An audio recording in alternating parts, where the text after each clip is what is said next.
Hey, it's Kara and Dobie Joe, and today I'm going to play for you my very simple arrangement of Hard Times Come Again No More. It's just enough for my advanced students to be able to dig into some of these hammer-on and pull-off techniques. There's a slide in here, a couple of slides. And then right after I play this for you, I'm also going to play the intermediate dulcimer version that I wrote for it, which is much simpler. But it is going to challenge you to hit one of those harmonics. Okay, they can be played together at the same time. However, I couldn't get Dobie Joe to play a dulcimer for me today, so you're just going to hear one part at a time. You ready, Dobie? Here we go. 1 and 2 and 3 and...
That's our advanced version.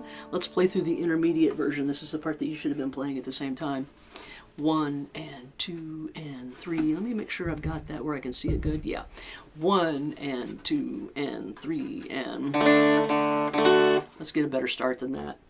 You would have done a better job, wouldn't you? 1 and 2 and 3 and...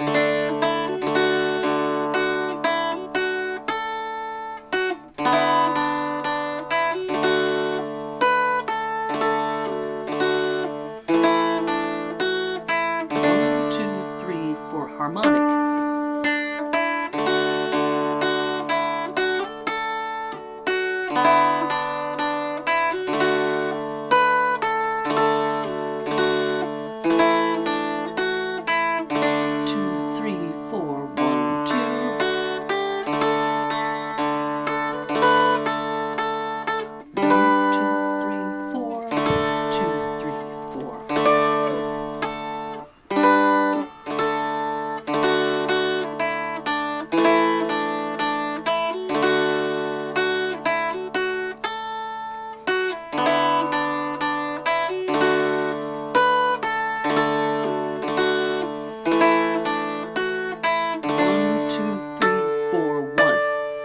Okay, all right, so that was the intermediate version. I'm calling it the intermediate version because I've given my intermediate / slightly advanced beginners a challenge of hitting a few harmonics in there for me. Now, the method to my madness is I write these arrangements out based on the groups that I teach here in Indiana. And my advanced groups can have way advanced students that are ready to go out and compete in the national, which I'm hoping, got my fingers crossed that I've got a few that will do that with me next year. And all the way into the beginners that have just been playing for sometimes just a few months. And so I try to create versions that everyone can play, and even my most beginning students can follow along and grab some of the techniques. But what I'm always shooting for is to keep growing this band of dulcimer players and all these different groups that I teach, so that the beginners will slowly evolve into being able to play the more advanced stuff, and the advanced players will be able to play more and more advanced things, and we can start layering in different parts. So that's the method to my madness when I'm creating all of this stuff.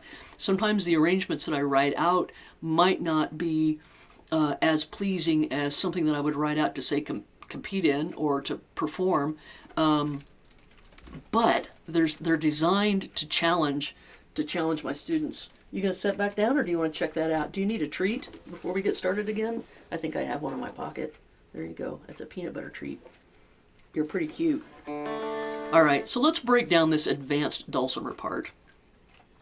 We start off with pickup notes, so we're going to play on the 4 and beat. 1 and 2 and 3 and 4 and 1 and. Now you're going to do two pull-offs at once. So you've got to have your 2 and your 1 loaded up. Pull off the 2 to the 1. Pull the 1 off to expose the 0. Okay, I think I've talked about this before, but this particular move always makes me think of Figaro, Figaro. So anytime you're pulling off from one number to another number, you've got to have that lower number loaded and ready. Okay, so you put them both at the same time, pick that string, pull the 2 off, and then pull the 1 off, exposing the 0. Now right after that, in the second full measure, you're going to hit a 4 and slide. I'm sorry, you're going to hit a 2 and slide to the 4. Okay? So you hit that 2 and you slide up to the 4. Now when you do a slide, what I feel is that you've got to push down hard enough to keep the sound ringing, but if you push too hard, you're going to impede the motion, right? So it's a fine line between how hard you push. What I often do is I go a little bit lighter, and as soon as I land on that 4, I kind of push down a little bit to give it a little more oomph. Okay? Now the other thing about slides is your strings have to be nice and clean to do a slide. If you've got corroded strings, and believe me, I've seen them, I often tell my students that they're going to need a tetanus shot after they played their instrument when their strings look so gross. I've been known to take steel wool to a student's strings before a lesson. I've been known to cut strings off of a student's instrument before. I seem pretty sweet, but I can be pretty tough too. I'll take those wire cutters and cut that string right off if you keep messing it up. I swear I've done that before. All right, so that slide again, 2, 4, and you want to practice that.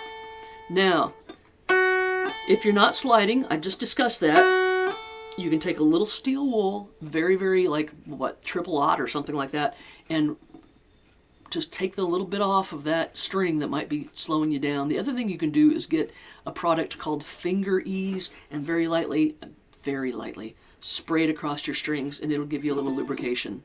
The other really gross thing here, this is the grossest thing I can tell you about slides. Steve Kaufman, a great guitar player, I've seen him do this many times on stage, will actually take his fretting fingers and go like this on each side of his nose. Now I'm talking each side of his nose, just to pick up a little facial lubricant, not snot. Okay, so, all right, there's some really gross tips on doing slides for you today.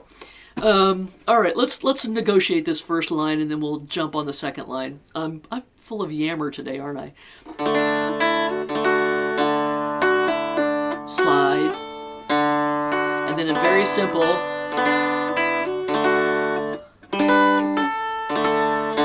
Now here you've got, this is measure 5. I'm going to go do the same thing I taught you in the first full measure.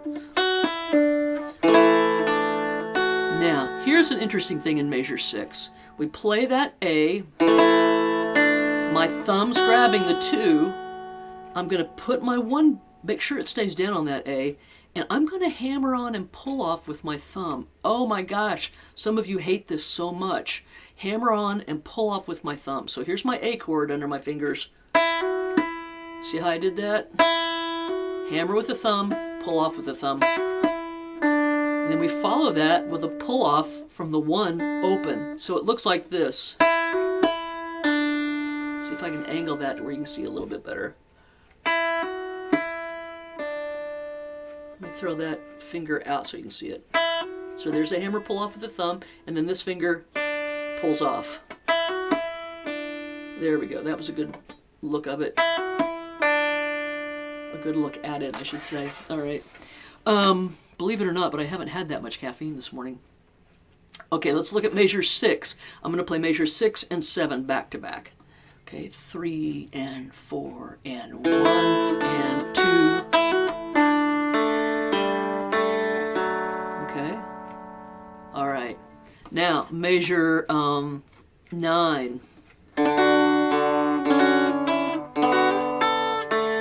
Nothing new for you here. Now, measure 13. Now, I just came off of my G chord. going to pull that off open, from that 4 open with my thumb, and then realign.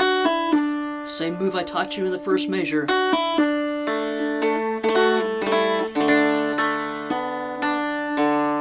Okay, now something to remember, and I hope that I've marked these enough for you to notice this, but in the first full measure, those are eighth notes 3 and 4. Okay, 3 and 4, 1 and 2 and. Okay, timing of measure 1 and 2. 3 and 4. So yeah, 3 and 4. 1, 2, 3, 4. Okay, you've got to really take care in noticing whether I'm asking you to hammer on, pull off, slide between eighth notes or quarter notes, okay, or 16th notes. Sometimes we get so used to playing hammer-ons and pull-offs really fast that when we see a hammer-on or a pull-off from one note to another and they're quarter notes, we rush them. So you got to be really careful. Now, what I'm talking about here occurs on measure 13. Measure 13, we hit that 4, 1, 2, 3, and 4. Okay, so that first pull off is 2 quarter notes. 1, 2, 3, and 4. Okay, go back and make sure you're understanding that, because I don't want you to go like that real fast. It doesn't happen that way. 1, 2, 3, and 4. Okay. All right, let's go to the chorus. This would be measure 17. Measure 17 is where the chorus starts. Let's start right there. 1, 2, 3, 4.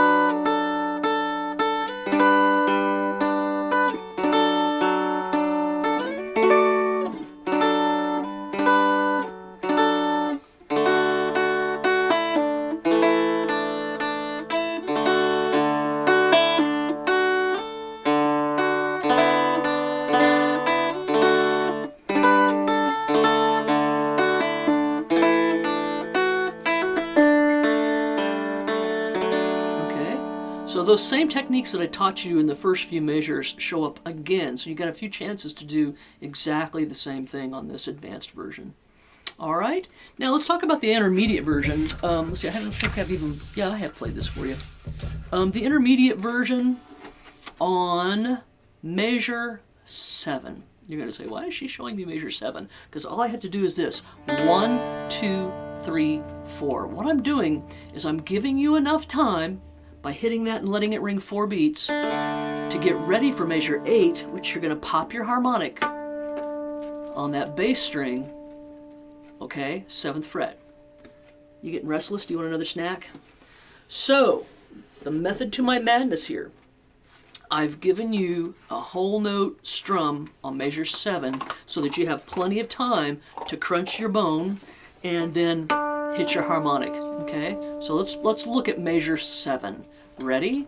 2, 3, 4. 1, 2, 3, 4. 1, 2, 3, 4. 1. Okay, all right. You're going to hear a little clamoring as Dobie Joe's friend comes up to say hi. Hi, Chloe. We have daycare here for the occasional friend of Dobie Joe's, don't we? All right. Harmonics. They're easiest to